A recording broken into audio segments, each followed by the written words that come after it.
Check 1, 2.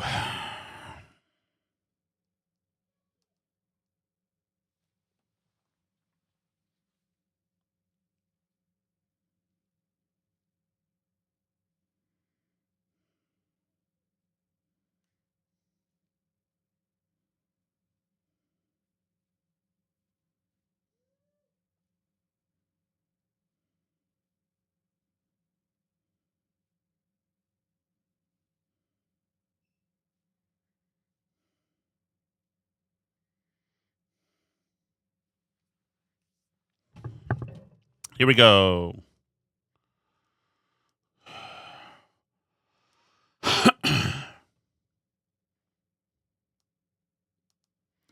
Here we go. 5, 4, 3, 2, 1. Boy, what a night, man! What a friggin' day! Like what a time this is. This is so exciting. You know what? If I would suggest to you, I got a call today from a friend of mine who's in Arizona who does a talk radio show, and he's talking about what he does over there in the show and this and that. And I can't imagine not working at the Main Wire. I'm sorry. I'm not trying to. I just like there's stuff about being in Arizona talk radio that seems great too, but oh man, I'll just take this what we do now like 2.0. I'll take any time of day. Like it is so fun doing this politics stuff that we're doing. It's just crazy. All right, it is time to bring in Jon Fetherston. Joins us, my friend from the Main Wire. Jon Fetherston. Oh, sorry, that's the theme music, John. I'm new at this. Hold on, give me a second. Okay. All right, so let me just tell you about Fetherston. Newsmax is waiting on him. Fox News is waiting on him. 1,000 platforms are waiting to talk to him. So I just got a couple minutes with him so that he can like go get a drink of water before this other stuff goes. But holy crap, John, we are like in the middle of history here in Maine. It's amazing. Graham Platner, the stuff that we knew was going to hit yesterday. The rape stuff, it's pretty much unanimous that everybody's telling this guy to drop out. But holy hell, he ain't out yet, John. Thanks, Tom, for having me. It's always a pleasure to be on the Burn Barrel podcast. But, if I'm Platner at this point, I don't get out.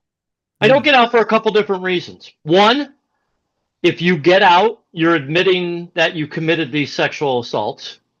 And two, his whole campaign. Now, listen, he's a pathological liar. Those are my words. I think I've proven because I've followed his, all of his events and stuff. But his campaign has always been based on I'm blowing everything up. I'm going to blow up the entire mechanism, Republican, Democrat. I'm going to, the government, the oligarchy. I'm going to blow everything up. This is his opportunity to really kind of stick his middle finger up to even the Democrats and go, nope, I'm playing this one out. And I want him to stay in because there's more stuff coming on him. We all know that there's more stuff out there, and there's going to be more stuff. But I mean, what's it going to take to get him out? The main Democrats are funny. Your friend Devin, she's acting like she's in control. She has no control.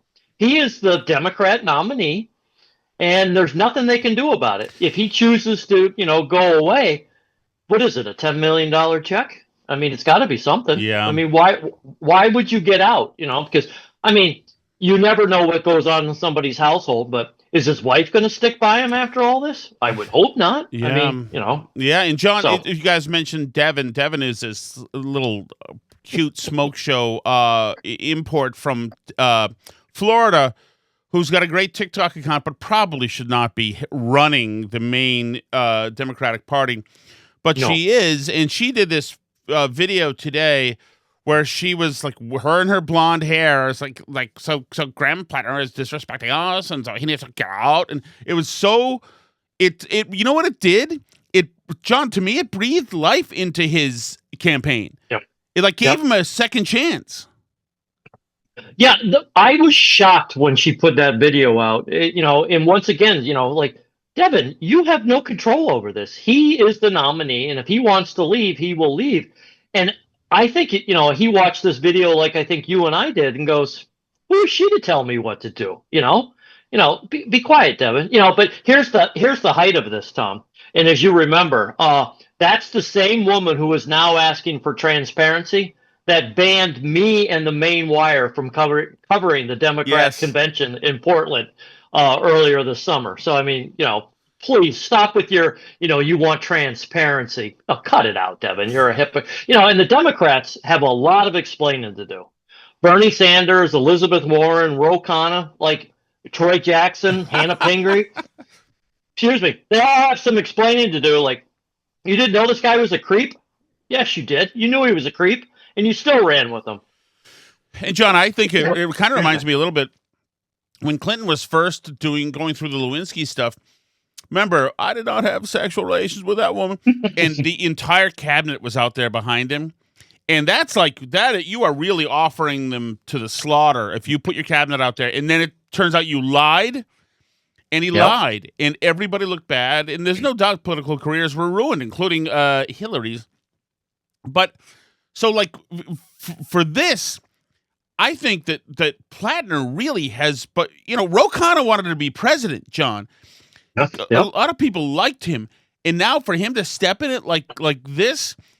Holy freak! I mean, Sanders, it doesn't really matter because he's Bernie. He's 90 years old. Bernie, right. But this guy is shown like a true sociopath. He doesn't care.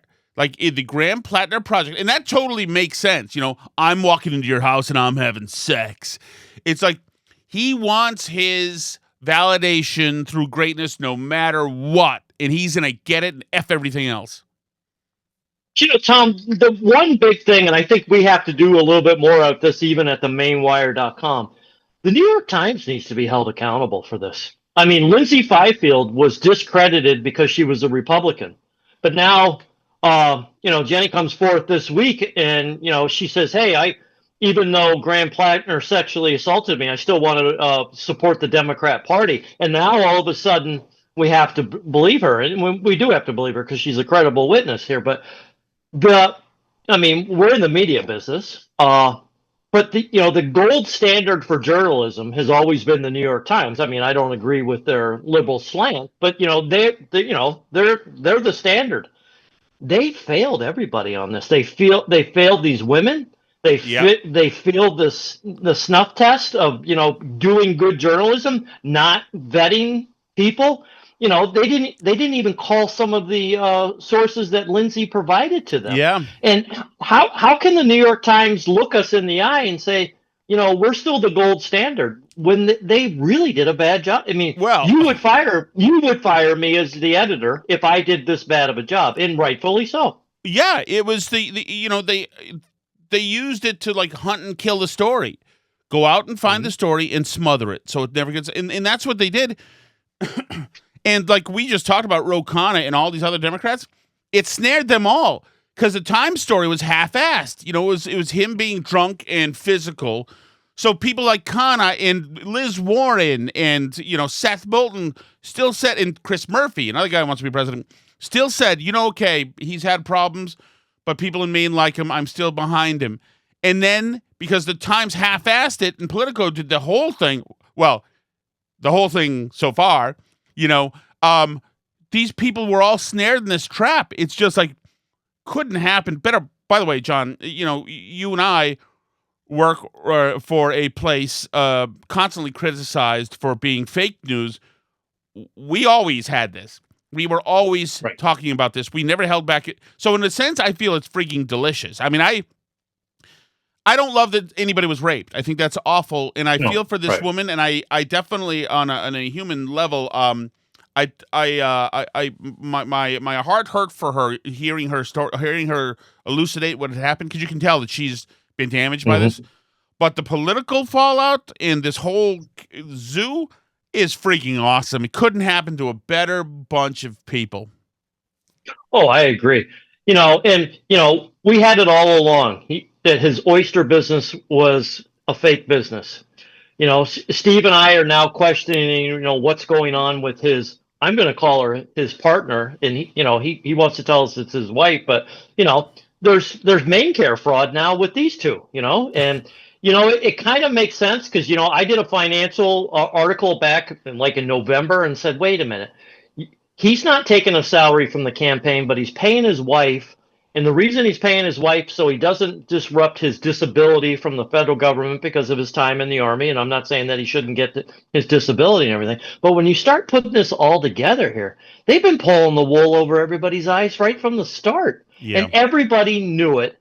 And the Democrats said, yeah, it's okay. He's a thug and he's a bad guy and he has a Nazi tattoo because he can beat Susan Collins. And when they woke up and said, wait a minute, he can't beat Susan Collins. Okay, he's yesterday's news. But the funny thing is, he's not. He's in control. And the No Kings Rally Party is now acting like kings, going, nope, we're in charge here. We're going to take care of everything. There's going to be no democratic process. We're just going to appoint somebody. I mean, isn't that fascinating? How quick they are to disenfranchise their own people when it becomes. Imagine if the Republicans did this. Oh, it would be oh my goodness, breaking news on every news station. Also, how many times are they going to fall for this? They did it with Kamala last time. Mm-hmm. You could have had a primary. You could have had you can't have Josh Shapiro because he's Jewish and the Democrats are the party of Hamas now, but they could have had somebody else out there, a real candidate.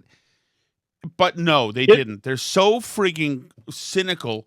So, okay, let's say tonight it's not. I don't think it's going to happen. I think tonight the fact that he releases a video, you're going to be on Fox and Newsmax and everywhere else, and then later tonight, I assume you're going to get a call back to all these places after the video comes out. I don't think he's going to. Platner's doing a video. I don't think he's going to resign. I don't think you announce a video to step down. I think you announce a video and put it in prime time to promote something. Right. I think it's going to be a primetime drop to say, hey, I'm digging in. I'm staying in the race. I do. I think that's what's going to happen. And why wouldn't you? But it's just a guess. Just me a guess. Against the establishment. Both parties are taken by oligarchs and run by. Why not? It fits perfectly into his speech. Mm-hmm. Even if his fundraising goes badly, that's still using the right social media. He can play that into, you see, this is what happens when you stand up against the powers that be. I'm the underdog here. And for true Platnerites, they'll be even more invested. Like, wouldn't you? Everybody likes an underdog. And for the establishment, and actually, even I would a little bit in the sense that, okay, all this blonde broad from Florida, very attractive, by the way. And and all of these elite Democrats are telling me who I get to vote for. No, you don't get to vote for. No, you don't get. F you, dude. It makes me want to blow it all up. Well, the other thing too is, Tom, we have multiple sources, giving us information. There's 20 cars in front of Platner's house right now, and 2 of them are media. So that means 18 of them are on the campaign. And he's been having this meeting now and these staffers at his house for more than 24 hours now. If he was getting out, they wouldn't be there, right? Totally. They would have said, oh, it's unfortunate. Let me give you a hug and a handshake and, thank you. But the fact that they're there and still scheming, they must be working on something. Oh, totally. And that's agree. the only indication. Yeah, well, not only wouldn't they be there anymore, but they'd be leaking to Maggie Haberman and Jonathan Swan and every big name they can to start feathering their nest for the future. I mean, you start cashing in, essentially, by doing favors for media, by giving them scoops. But they're not, man. This is a tight ship. These are true believers. This kid, Morris Katz, looks like a total pussy and a guy who seems like he needs a beating. But he is a true believer. So, I mean, these people are absolutely, they're in it to win it. So, I mean, we'll see. The interesting thing will be here, it's the summer doldrums. A lot of people other than us political geeks, we're not really paying attention. So say it's September 15th, the kids are back in school and everything, and Platner's only down 10% in the polls. The money will come back. The money will come back and go, oh, wait a minute. This guy, he has his chance still. The money will come back. So I think this is far from over at this point. I wish it was, but selfishly, I want him to stay in because, it's just going to be great theater for us at the main wire. I agree. And you talk about the money coming back. I agree. And I think that much like Bill Clinton had that 6-ton Bible he started carrying around after Lewinsky, his circle will come up with something, some kind of affectation or accessory for him to walk around with to show his penance and God knows what it'll be. But obviously, there's plenty of ways to do this out there, and to show this is a rebirth. This is a gentleman who's restarting himself, and these women from Maine are going to eat it all up and say, "Oh, poor guy! Look, he's just starting." Ugh. Look at they're picking on my Yeah. boyfriend here. He's so macho. He's so handsome. Oh yeah, it's. I just don't. I don't see. It's funny because he either really has the women vote or he really turns women off. There's like no in between. It seems like with Platner. You talk to some women and they're like, he's gross, he's disgusting, and other women just fawn over him like he's like Brad Pitt or something like that. Yeah. So. And as you mentioned, either way, he's going for it, so it doesn't seem to really even matter. All right, Fetherston, you've got to get off. Go to Newsmax and Fox, and God knows, good luck sleeping tonight, man. The world wants you tonight. So good luck, brother. Talk to you tomorrow. Thanks for having me. Have a good night. You too. See you later, man. There he is. That's the great Jon Fetherston. Hey, let me play that the cut from Devin. She's got a hyphenated name. But she is really kind of hot. And there's what does it for me about this chick. Let me play the video first. And you can check it out too. I think I've tweeted the video already. Alice knows I have a crush on her, so I'm allowed to. And actually, she's got something not so different than Alice going on. Although Alice was standing in my driveway today, and my God, she looked beautiful. God, I hate that I find her so attractive. It's so inconvenient. It really is. It really is. I know she's just another cougar in the world, and everybody has their own, but God damn it, she's got my number. Okay, here's Devin, another beauty, and blonde Florida chick, putting Graham Platner on notice. Hi, everyone. I wanted to provide you all an update on the U.S. Senate race here in Maine. As you know, the Maine Democratic Party has been working around the clock to develop a process to replace our U.S. Senate nominee that is open, inclusive, transparent, and fair. You think real Mainers want to hear about some blonde chick from Florida who's in their state developing a process to find an inclusive candidate? Do you think that's who they want to hear from? Somebody who's like 50 times more beautiful than everybody at Graham Platner's town hall meetings? I think they want to hear this person say this. It's terrible. The integrity of this process is just as important as the outcome, and we are committed to ensuring that Democrats across our state can have confidence in both.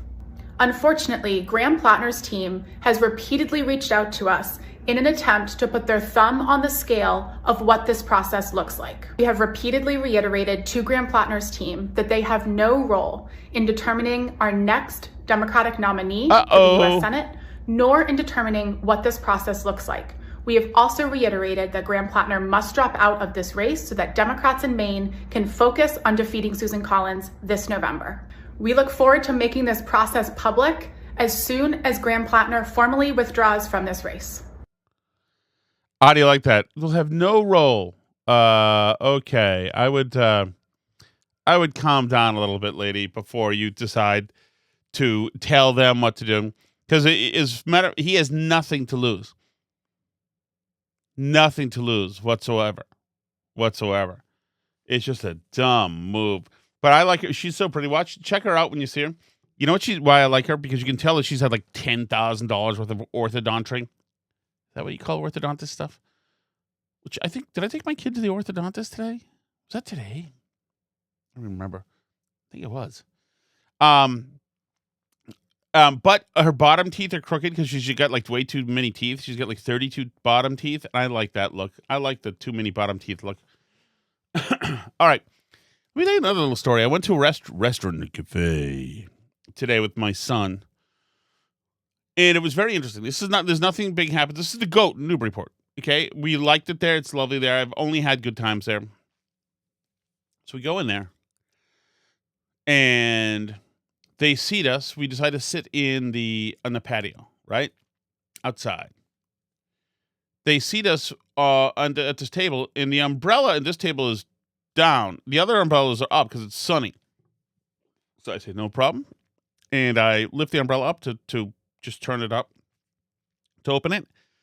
And one of the little legs to the umbrella is broken, so it doesn't work. Or if it worked, it would be like look like a thing got hurricane hit it. So I'm like, oh, okay, this one's broken and so whatever. So I just move all our stuff over to another table. And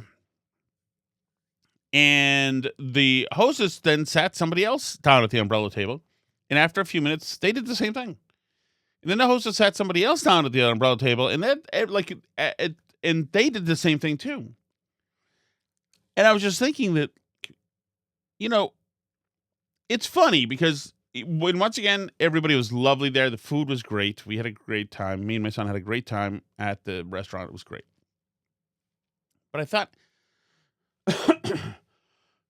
like, how do you tell if somebody's good? Because my daughter just filled out a Market Basket application last night. I thought, like, how do you tell if somebody's a leader and somebody's good in a foxhole? And it's the person who's going to solve the umbrella problem in that place. That's the person. Even though it's not their job to fix umbrellas or to remove umbrellas or like even... But I just thought it was interesting. It's like, okay, how many people are going to sit down here and you're doing the thing and you just keep trying to set them under, but everybody wants the umbrella up. But like the person who either tried to fix it, which is possible, jerry-rig it, which is possible, or replace it, which is possible, because I did see a couple of umbrellas just lying on the ground. That person like immediately shows leadership skills. Now, if I was an employee there, I probably wouldn't. I mean, if I was like 20 years old, I'm like, what do you mean? I work here from 9 to 5 or 3 to 11, and I am out. I'm not like whatever. I'm doing what's here. I don't know what the parameters are, what I'm allowed to do. There are situations where if you do go out above and beyond, that you can get punished for it. I remember specifically in the radio when I was the front desk guy at Intercom for WRKO, and then but when I was the receptionist, I belonged to the accounting department. That's officially the department I worked for. So me and the mailroom person belonged to the accounting department, and also people in traffic and continuity, which are radio things, and all the accounts people. Those were all in accounting, like accountant kind of people, payroll, So when I got there, they were very worried. They were like, why is this 30-year-old guy want to be in radio at the front desk? He's probably really trying to get into radio. So I was like excoriated. During an interview I had, the interviewer, who was a little autistic, I think, thinking about it now, was like, no, I don't want you to go talk to PDs. I don't want you to try to be a radio person. And I said, no, I don't even know what a PD is. And I didn't. But I was lying. I did want to do all that stuff. But like he was almost excoriating me. And I was like, Jesus, this guy's, what a jerk. And so they wanted me to stay away. And plus I was a good receptionist. I just was. Like you probably would be too, especially if you're older, than like 19. And so I was a good receptionist. Eventually I got in. Actually, it's funny because a guy named Rich Carberry, who was the executive producer for WRKO, I helped him out because I started working on the website, and I had a web HTML, essentially, certificate, so I knew how to do website stuff, right? And nobody there knew anything about back-end stuff, but I knew rudimentary HTML, and that's all I needed. So I started fixing their web pages for them. And he said, oh, wow, so I see that you like WRKO. You're always listening to it here. I got to listen to what I wanted to, usually, till one of the program directors from another station, like 93.7, said, how come it's always the talk station? Put our station on too. It's like, oh, they'd listen to game music for some time. But anyway, so the Rich Carberry, the executive producer, was a great guy. He said, I see you like RKO. I see you know how to do web stuff. You're helping us out. And I had to do web stuff because the guy who was doing the web stuff before me murdered his wife, poisoned her to death. He was going away in jail. So I'm doing web stuff, and he said, you do this, then I'll let you learn how to run the board and be a producer at WRKO on the weekends. I'll get you weekend overnight shifts. And of course, that was the world to me. I couldn't believe it. I'm just just a year in, and now I get to go in programming in the room with all the buttons, which is scary as hell. It's like mission control. I get to push buttons like run Art Bell, and God knows, like Bob Brink, and I don't even know what we were playing for. It was Art Bell on the weekends. I guess it would have been Art Bell overnight or George Norrie, Coast to Coast, obviously. And then some other stuff into the morning. And I couldn't, I was thrilled. I was terrible at it. I was scared. I panicked all the time. I pressed the wrong buttons all the time. I had somebody training me. It was really good. A guy named Bernie, John Albanese, who's passed away, unfortunately, was training me. He'd try to help me. And then when the news people got in, I was terrible with them, and I would F up their mind. I was so bad. But I wanted to get into radio. It's why the whole thing. I was making my move, the whole thing. And so I get in there, and it's crazy because the way you run a radio station on the board is you have all your local sound that you play. So the Talk of Boston, 680 WRKO. Then comes the 1877 car for kids in a giant glass. You've got all these commercials that are all already racked up. It's all just a button press on the board. And they roll one through the other. You can see how much time you have.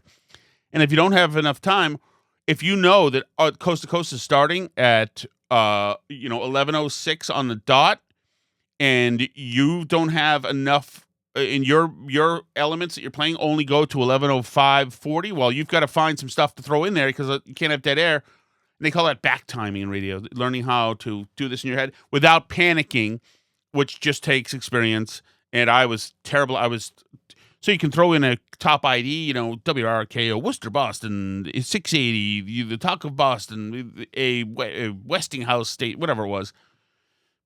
Like a top ID would take maybe 5 seconds, or some kind of promo or whatever promo, but you didn't want to go too far because you didn't want to step on the Coast to Coast opening. You wanted to make sure that was, and you have that in queue, so you're waiting to hear Coast to Coast start, and sometimes it would be like Coast to Coast coming down in 25 seconds, Coast to Coast coming down in 20 seconds, Coast to Coast coming down in 15 seconds, and you'd have that in queue, so that would play.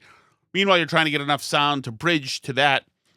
And then it's like an amazing feeling because then you start to hear it, and it at exactly 59, 57, 59, 58, 59, 59, and then exactly at 0, boom, boom, boom, boom, boom, boom, boom, boom, boom, boom, boom, and then you fade that up, and then fade your local stuff down, and it's like it's magic. Like it was like so. Anyway, so.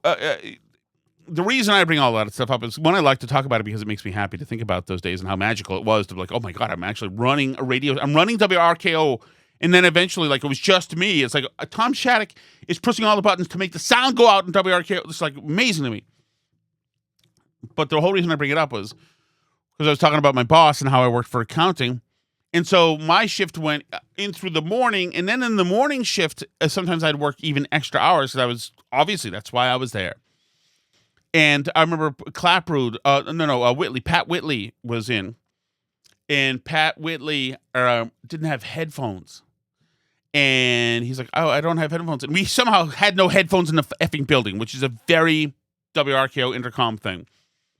Other stations managed to have headphones. We just didn't have headphones. AAF didn't have any headphones for us. So he can't hear anybody without headphones. No way to really pipe colors through because you'll get a feedback with it. So I tell the other guy, you stay here. I run into my car. I tell Pat, I'm going to go to Best Buy. Pat Whitley gets on the air and says, anybody, if you're on Route 20, please get out of the way of Tom Shattuck. He's going to Best Buy to get me some headphones. Please, look out. Let Tom through. It's very funny. Pat was a great guy to work with. I go into Best Buy, buy headphones. I drive back.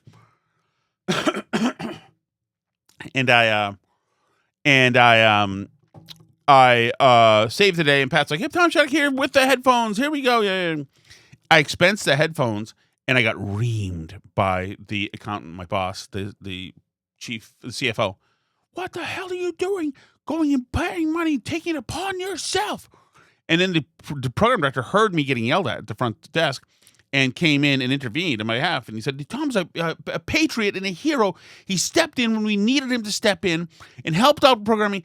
And the CFO was like, no, that's bullshit. He's a front desk guy. And for some reason, he's doing shifts.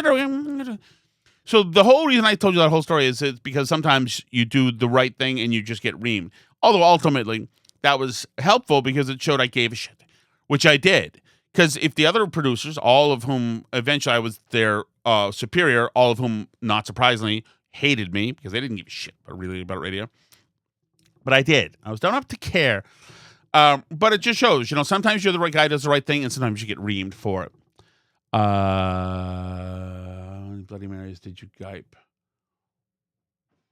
Is that tonight or tomorrow? Is that yesterday? Is this tonight? Oh, this is me right now, right? Okay, that is me. Graham Platner said that he fantasizes about raping a man who breaks into his house. He meant he fantasizes about breaking into a woman's house and raping her, thus not in the gay way. I see. Cheswick says, how many Bloody Marys did you gripe? I did not have any Bloody Marys. I did have Blue Moon at the place today. I thought about having a Bloody Mary, but it wasn't morning anymore, so that would have been improper. Okay, so this is live right now. Okay.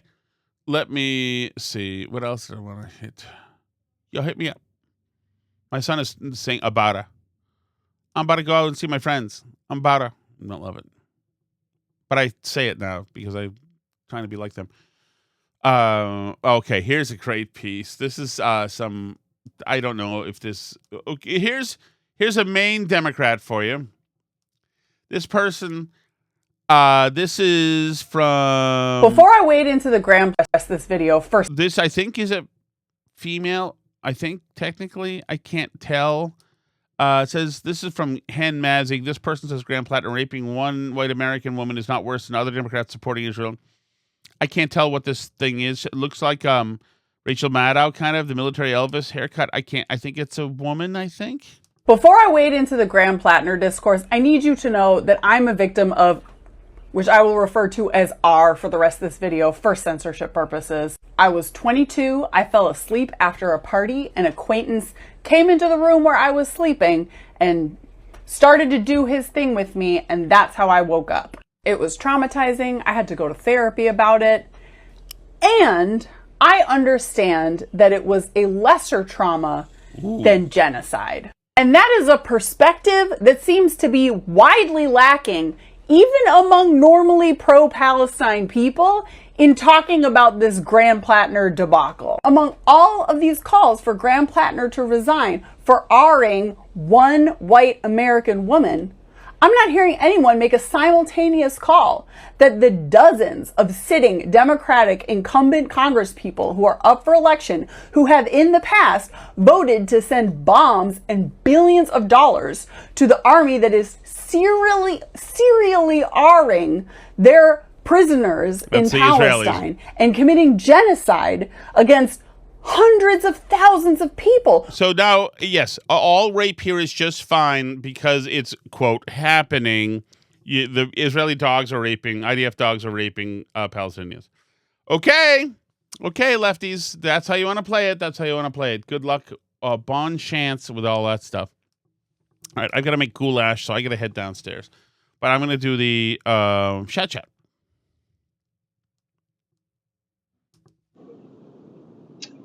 Hi, Steve from Merrimack. Hey, Steve.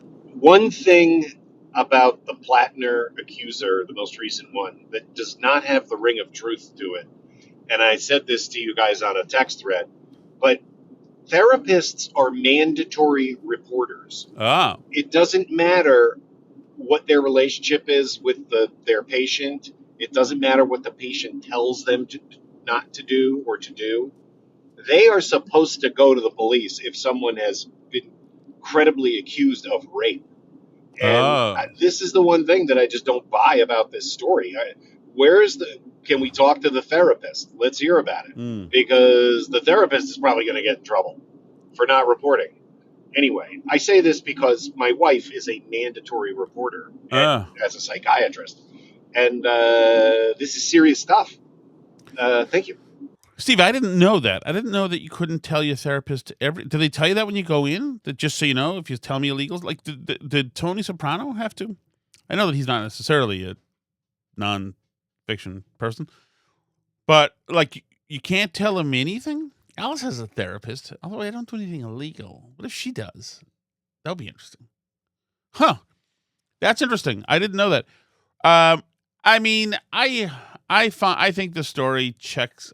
I think they had a relationship, and a relationship consisted of him usually probably getting his way, and this time she wasn't having it for whatever reason, and he felt this is just a notch over. Or, of course, he's blacked out, but it's a notch over what I usually do, and she'll be good, and so that's why he hugged her the next morning, and she's like, no. Because she felt that she was raped. So that's interesting, Steve. I don't know the story behind that.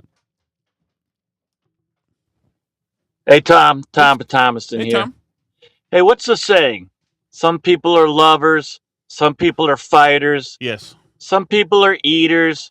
Some people are rapers. Couldn't happen to a nicer guy. Yeah. I love seeing Platner swinging out there. His Yeah. days are numbered. And that Mika hag, Yeah. what a piece of work. Believe all women, Tom. Yeah. Is it believe all women or is it believe all woke liberal women? I think it's the latter. Yeah. Anyway, keep up the good work. Well, 42. It just goes to show you, Tom, like, the progressive women, like, not really care about rape? Is that the whole thing? And actually, if you think about it, most of the people banging Harvey Weinstein were probably just trying to get jobs. I mean, I know it's a power differential, but there's also women there's women who lie about rape, and there's women who also just want to get jobs or want to get one up. And also, women underlings are a lot of times attracted to the most powerful guy in the room. So, yeah, no, I know. But Mika, she doesn't really care. That's why there's no safe space for kids or women in the Democratic Party, man. Look the freak out. Hi, Steve from Merrimack. Hey, Steve. Lo and behold, there was an unlistened to episode, and it was your July 4th episode. Happy anniversary Thank you. to you two lovable lugs. Thank But I wanted to say that the sound cuts of Robbie Goldstein letting us know how to survive in the heat sounded just like one of those ads you see late at night for PrEP, for pre-exposure prophylaxis for gay men. It was very amusing to me. Thank you. Oh, yeah, thank you. So, some advice. I think Robbie Goldstein probably needs some advice, to be honest. I'm just guessing. Hey, Tom. Hey, Charlie. I know you were talking about Platner dropping out, and I haven't seen him dropping out yet. No. But Howie said that it was, kind of a hit job on him. I think you alluded to the same thing. Sure. I'm just nervous that what's going to end up happening is they're going to put a Mandami psycho-socialist in there, and they may win. Unfortunately, I subscribe to the devil you know is sometimes better than the devil you don't. Thanks. Yeah, Charlie, I don't see that Graham Platner is not Mamdani. He's a socialist. He's a big true believer. He's also another spoiled rich kid like Mamdani as well. But I'll take Susan Collins any day of the week. She is, as a matter of fact, it's funny because we were talking on Memoir TV about how Republicans, if in Maine, should be messaging right now that, hey, this chaos is the Democratic Party. Come to us for normalcy. It's like what they should be saying. And Susan Collins kind of is total kind of normalcy, mediocrity, fineness. She's not wacko. And maybe people are getting, wacko fatigue in Maine. Maybe that's it. A little wacko fatigue might be good to have these days. Hi, Steve from Merrimack. Hey, Steve. Tom, I thought you agreed via text a couple weeks ago that the euphemism you're looking for should be gunsel. And you said, oh, that's a good one. Yeah. Gunsel. Yes. Steve mentioned this on, it's a great, and he's about to tell you, it's a great name for what used to be clam bake, or I called somebody yesterday a chumble bunny or whatever. And you're right, Steve, gunsel, I can't find I couldn't find back where we decided where that thread is now. It's like it's at 3,000 conversations ago, and these days are just whether it's our own texts thing or whatever. What I'm saying to you is thank you for calling and reminding me because I knew that yours was the one I wanted. Not aware. In the movie The Maltese Falcon, the Humphrey Bogart version, Yep. 1941. Which is a film noir piece, by the way. Film noir. Is it not, Steve? Huh? Top of my head. There's a character played by Elisha Cook Jr., who is very obviously the main villain's boy toy. And John Huston had to get that relationship past the censors.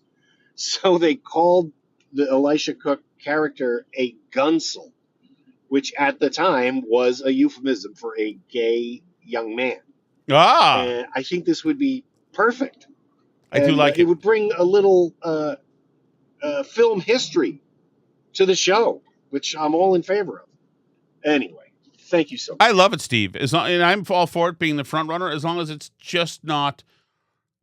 There's one thing to be gay. Like, I'm not talking about Nathan Lane. I'm talking about, like, Jacob Fry. You know what I mean? Like, this is not just gay. We are talking about the whole package, you know? So that's what I mean. But gunsel. Okay. I will try to commit it into my brain. Here, let me check the chat. This woman is AI. Oh, yeah. Doesn't it sound like it? Is she really? Maybe she is. Okay. Time for me to make goulash downstairs like my grandmother used to make. And I was dumb enough to think it was awesome. But hopefully so will my kids. Thank you, everybody. Appreciate it. Thanks so much. Thanks for praying with me. I tried to get Alice to do the show with me today. I was almost close. She said, I don't want to. My shrink said I don't have to. And I almost had it because I was buttering her up because she looks so beautiful.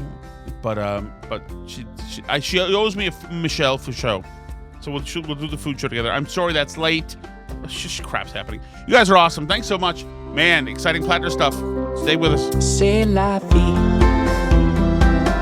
Stay with us. I'll see you tomorrow. That's what I mean.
Four, three, two, one.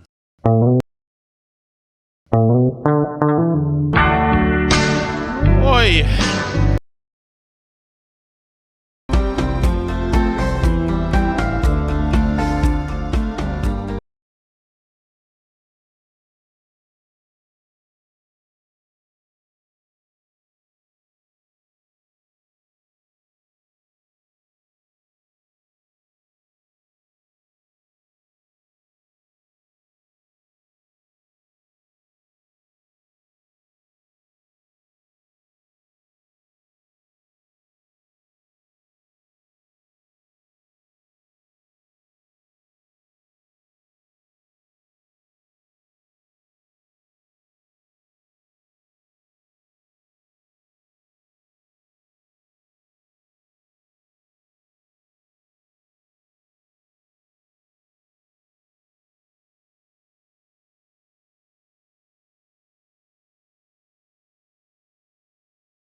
them all because the Time story was half